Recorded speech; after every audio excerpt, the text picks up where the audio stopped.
आज देश में हर तरफ हिंदू राष्ट्र की मांग उठ रही है। ऐसे में सेक्युलर प्रजाति के लोग अपने अपने तर्क और विचार दे रहे हैं कि यदि हिंदू राष्ट्र बन जाता है तो उस आबादी का क्या होगा जो हिंदुओं से अलग धर्म के हैं। सेक्युलर प्रजाति के उन लोगों के ऐसे ही सैकड़ों सवालों के जवाब देने के लिए जब श्रीमान खालिद उमर जैसे व्यक्ति खुद सामने आए तो उन सभी की बोलती बंद हो गई। खालिद उमर पाकिस्तान के मूल निवासी और ब्रिटेन में एक धर्मनिरपेक्ष मानवतावादी लेखक हैं। वे फ्रीडम ऑफ स्पीच यानी कि बोलने की आज़ादी की स्वतंत्रता का पूर्ण रूप से समर्थन करते हैं। दरअसल खालिद उमर ने एक ऐसा लेख लिखा है जो हिंदुस्तान के हर एक व्यक्ति को सोचने पर मजबूर कर देता है। इस लेख में खालिद उमर ने भारत के हिंदू राष्ट्र बनने या बनाने के लिए खुलकर समर्थन दिया है। वैसे तो यह लेख लगभग 2 वर्ष पहले लिखा गया था, लेकिन इस लेख के माध्यम से खालिद उमर के विचार और तथ्य हिंदुस्तान के लिए एक चौंकाने वाला खुलासा है। यानी इस शानदार लेख के द्वारा खालिद उमर ऐसा दावा करते हैं कि यदि भारत एक हिंदू राष्ट्र बन जाता है तो इसमें हिंदुओं की प्रकृति और सभ्यता के कारण हिंदुस्तान में रहने वाले हर समुदाय की शांति और प्रगति सुनिश्चित और सुरक्षित रहेगी। तो सोशल मीडिया के अलग अलग प्लेटफॉर्म्स पर जाकर मैं कुछ रिसर्च कर रहा था तो मुझे यह लेख मिला। वैसे तो यह लेख लगभग 2 वर्ष पहले लिखा गया था, लेकिन इस लेख के माध्यम से खालिद उमर के विचार और तथ्य हिंदुस्तान के लिए एक चौंकाने वाला खुलासा करते हैं। यानी इस शानदार लेख के द्वारा खालिद उमर ऐसा दावा करते हैं कि यदि भारत एक हिंदू राष्ट्र बनता है तो इसमें हिंदुओं की प्रकृति और सभ्यता के कारण हिंदुस्तान में रहने वाले हर समुदाय की शांति और प्रगति सुनिश्चित और सुरक्षित रहेगी। यह लेख वैसे तो अंग्रेजी में है, लेकिन मैंने उसका हिंदी अनुवाद किया है और यहाँ प्रस्तुत कर रहा हूँ। दरअसल खालिद उमर ने हिंदू राष्ट्र के निर्माण की संभावना पर अपने विचार लिखे हैं।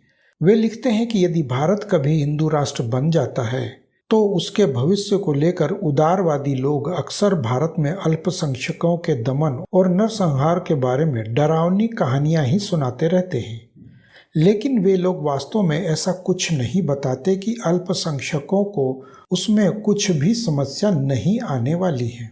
तो इन विचारों को आगे बढ़ाने से पहले यहाँ मैं आप लोगों से अनुरोध करना चाहता हूँ कि अगर आप मेरे इस चैनल पर नए आए हैं तो प्लीज़ मेरे इस चैनल को सब्सक्राइब करने के बाद पास में बने बेल आइकन यानी कि घंटी को भी ज़रूर दबा दें, ताकि मेरे आगे आने वाले वीडियोस की नोटिफिकेशंस भी आप लोगों तक पहुँचती रहे। तो पेश है खालिद उमर के उस लेख का हिंदी अनुवाद। खालिद उमर ने लिखा है कि आरोप है कि नरेंद्र मोदी और भाजपा भारत को हिंदू राष्ट्र बनाना चाहते हैं।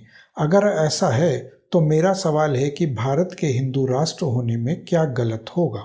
खालिद उमर ने आगे लिखा है कि भारतवर्ष जिसकी सभ्यता लगभग 5000 वर्ष पुरानी है, इसे मूलतः मातृभूमि होने का परिचय देने की कोई आवश्यकता नहीं है। भारत को हिंदू राष्ट्र के रूप में उसकी पहचान के लिए शर्मसार नहीं होना चाहिए। ईसाई और इस्लाम धर्म के बाद हिंदू धर्म दुनिया का तीसरा सबसे बड़ा धर्म है, लेकिन यह भौगोलिक रूप से उतना व्यापक नहीं है जितना ईसाई और इस्लाम धर्म दुनिया के नक्शे पर व्यापक रूप से फैले हुए हैं। दुनिया के 3 हिंदू बहुल देशों में यानी कि भारत, मॉरिशस और नेपाल में 97% हिंदू आबादी रहती है और यह आबादी सभी प्रमुख धर्मों में भौगोलिक रूप से सबसे अधिक है। भारत में 95% हिंदू आबादी रहती है, जबकि उसके मुकाबले में केवल 1.6% मुसलमान ही इस्लाम की मूल जन्मभूमि में यानी कि अरब में रहते हैं। भारत सहित दुनिया के वाम उदारवादियों को 53 मुस्लिम बहुल देशों के साथ कोई समस्या नहीं है, जबकि इसमें से 27 देशों में आधिकारिक तौर पर इस्लाम धर्म है। इस समय 100 से अधिक ईसाई बहुल देश भी हैं और 15 देशों में आधिकारिक ईसाई धर्म है। इन ईसाई देशों में England, Greece, Iceland, Norway, Hungary, Denmark आदि शामिल हैं। इसके अलावा 6 बौद्ध देश और एक यहूदी देश इजराइल भी है। लेकिन जब भारत की बात आती है तो उन वाम उदारवादियों और लोगों के तर्क मुझे यह समझने में सहायता नहीं करते कि आखिर हिंदू धर्म भारत का राज्य धर्म क्यों नहीं हो सकता है। अगर भारत को हिंदू राष्ट्र घोषित किया जाता है तो देश की धर्मनिरपेक्षता को खतरा है, ऐसा हमारे पास कोई सबूत नहीं है। भारत में पारसी, जैन, सिख, मुस्लिम, जोरास्ट्रियन सहित सभी धर्मों का विकास हुआ है क्योंकि हिंदू दूसरे धर्म के प्रति असहिष्णु नहीं है। कोई भी किसी भी धर्म से जुड़े धार्मिक स्थान पर जा सकता है और वहां हिंदुओं को देखा भी जा सकता है। हिंदू धर्म में धर्मांतरण की कोई अवधारणा भी नहीं है। दुनिया में ईसाई और मुस्लिम राष्ट्र हैं जो मानव अधिकारों के हनन और दुनिया भर में मुसलमानों और ईसाइयों के धार्मिक उत्पीड़न पर आवाज़ उठाते हैं। दुनिया म्यांमार, फिलिस्तीन, यमन आदि को याद करती है, लेकिन पाकिस्तान या अफगानिस्तान के हिंदुओं और सिखों या अन्य इस्लामिक राष्ट्रों को नहीं। खालिद उमर ने इसमें लिखा है कि क्या किसी को याद है कि 1971 में पाकिस्तान की सेना द्वारा बांग्लादेश में हिंदुओं के साथ क्या हुआ था, या फिर जम्मू कश्मीर का 25 जनवरी 1998 का वो बंधामा नरसंहार जिसमें कश्मीरी पंडितों के 4 परिवारों के 23 लोगों को एक साथ गोलियों से भून दिया गया था। इसके अलावा पाकिस्तान में हिंदुओं का व्यवस्थागत सफाया और अरब देशों में यानी कि मस्कट में ऐतिहासिक मंदिरों और हिंदू धर्म का खात्मा। एक तरफ तो खुद हिंदुओं को अपने ही देश में अपने ही मंदिर बनाने की अनुमति नहीं है और दूसरी तरफ इस्लाम धर्म के अनुयायियों को तीर्थ यात्रा के लिए सब्सिडी देकर सऊदी की अर्थव्यवस्था को सुविधाजनक बनाने के लिए भारतीय करदाता के धन का उपयोग किया जा रहा था। खालिद उमर आगे लिखते हैं कि वास्तव में धर्मनिरपेक्ष देश में एक धर्म यानी कि हिंदू राष्ट्र होने के बावजूद यहाँ के सभी नागरिकों को एक समान कानून के तहत सुरक्षा दी जाएगी।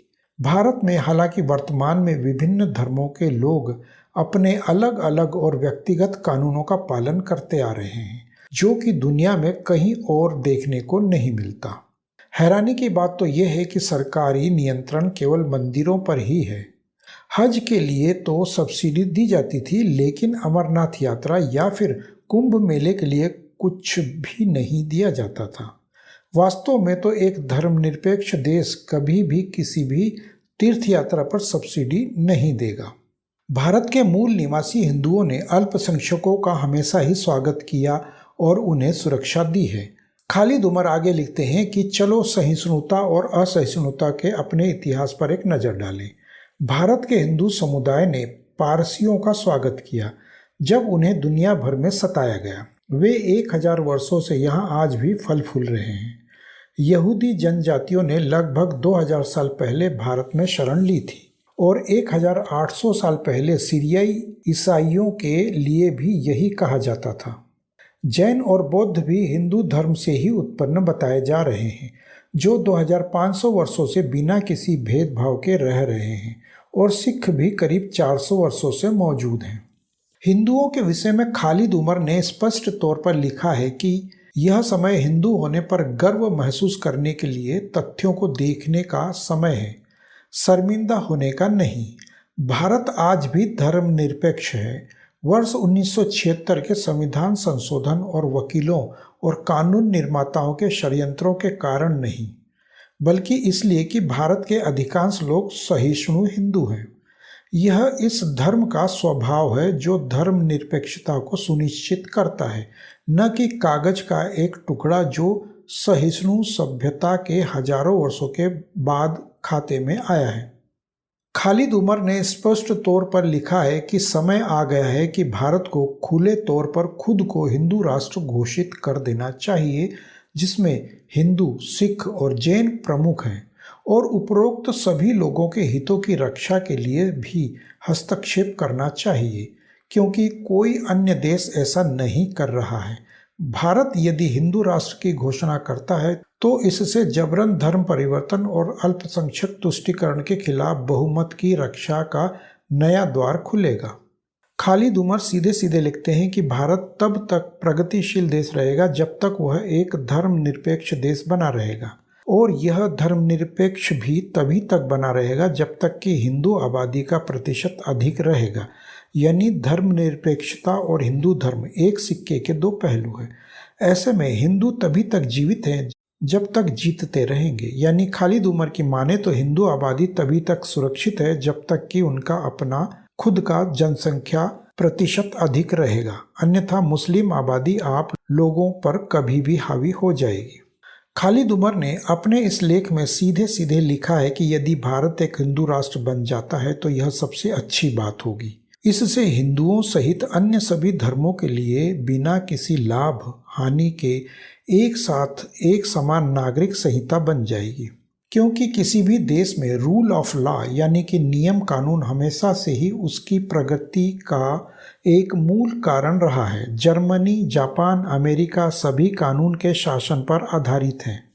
हिंदू राष्ट्र बन जाने के बाद किसी भी प्रकार के धर्मांतरण पर प्रतिबंध लग जाएगा, जो कि धार्मिक भेदभाव का मूल कारण है। इस प्रकार के प्रतिबंधों से तबलीगी हावी नहीं होंगे। खालिद उमर अपने इस लेख के माध्यम से हैरानी जताते हैं कि मुझे कोई ऐसा एक धर्म बताएं जो हिंदू धर्म की तर्ज पर इस तरह के विश्वास और संबंधों के साथ धार्मिक सहिष्णुता के रूप में पहचाना जाता है। खालिद उमर के अनुसार धर्मनिरपेक्षता और धार्मिक सहिष्णुता इस क्षेत्र के यानी कि भारत के मूल निवासियों यानी हिंदुओं की प्रकृति है, स्वभाव है, बावजूद इसके कि कई मुस्लिम आक्रमणकारियों ने इस भूमि को कई बार लूट लिया। भारतीय उपमहाद्वीप में मुस्लिम आक्रमण लगभग 1000 ईसा से शुरू हुए और वे 1739 तक की नई शताब्दियों तक चलते रहे। खालिद उमर लिखते हैं कि उन आक्रमणों के दौरान हुआ लगभग 10 करोड़ हिंदुओं का विनाश पूरे विश्व के इतिहास में सबसे बड़ा नरसंहार है। हिंदुओं ने आज तक भी उन आक्रमणकारियों के क्रूर अत्याचारों के विरोध स्वरूप कोई बदला नहीं लिया। ऐसे में हम दावे के साथ कह सकते हैं कि हिंदू राष्ट्र बन जाने के बाद गैर हिंदुओं की धार्मिक स्वतंत्रता का हनन बिल्कुल भी नहीं होगा। खालिद उमर ने लिखा है कि हिंदुओं को अपनी उस भूमि के इतिहास पर गर्व करना चाहिए जहां वे हजारों लाखों वर्षों से हैं। उन्हें इस टकराव का हल करने के लिए तथ्यों का सहारा लेना चाहिए, लेकिन इसके बावजूद भी मूल हिंदू वास्तविकता से दूर होते जा रहे हैं, जिसके परिणाम स्वरूप आज एक ऐसी भूमि विनाश के कगार पर दिख रही है जिसमें इसकी नैतिकता और सहिष्णुता की समृद्ध संस्कृति रची बसी है। खालिद उमर स्पष्ट लिखते हैं कि मुस्लिम राष्ट्रों की मांगों को पूरा करने के लिए भारत ने कई बार बेशकीमती गलतियां करने की मूर्खता की है। धर्मनिरपेक्षता के नाम पर भारत तुष्टीकरण करने के लिए पर्याप्त सहिष्णु बनता जा रहा है और आज भी वही गलतियां कर रहा है। अब समय आ गया है कि हिंदुओं को उनके द्वारा विरासत में मिली अनमोल शांति और समृद्धि के लिए हिंदू राष्ट्र की घोषणा करनी चाहिए। एक हिंदू राष्ट्र जो धर्मनिरपेक्षता को अपनी प्रकृति के माध्यम से महत्व देता है, किसी भी प्रस्तावना से रहित दुनिया के लिए एक उदाहरण हो सकता है। इस वीडियो के डिस्क्रिप्शन बॉक्स में आप खालिद उमर द्वारा लिखे गए उस मूल लेख का लिंक भी देख सकते हैं। तो अगर यह जानकारी आप लोगों को अच्छी लगी हो तो कृपया कमेंट बॉक्स में अपने विचार हमें ज़रूर बताएं और जाने से पहले वीडियो को लाइक और शेयर भी करते जाएं। और अगर आप मेरे इस चैनल पर नए आए हैं तो प्लीज़ इस चैनल को सब्सक्राइब करने के बाद पास में बने बेल आइकन को यानी कि घंटी को ज़रूर दबा दें ताकि मेरे आगे आने वाले वीडियोज़ की नोटिफिकेशन भी आप लोगों तक पहुँचती रहे। तो मिलते हैं अगले वीडियो में, तब तक के लिए जय श्री राम।